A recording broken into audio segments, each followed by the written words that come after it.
Hey there, fellow outlaws. Today, we're going to make some hummingbird nectar.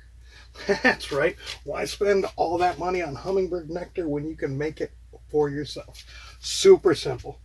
Basically, what we're going to do, 1 part sugar. In this case, we're going to use a cup of sugar.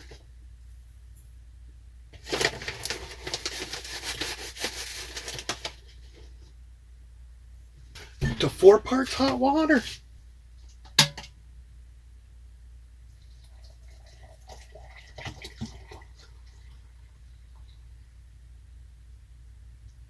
And now what we're going to do is mix this up so that it all dissolves in there.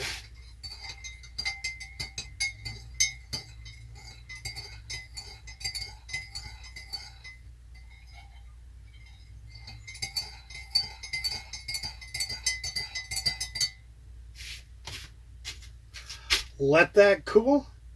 Add to your hummingbird feeder. Whatever you don't use, do put in the refrigerator so that it doesn't start to ferment and go bad. As well as make sure you're changing out and cleaning your hummingbird feeder on a regular basis. Anyways, if you like this, make sure you give this a thumbs up, as well as maybe subscribe to our channel, and tell me what other things you'd like to see on this channel.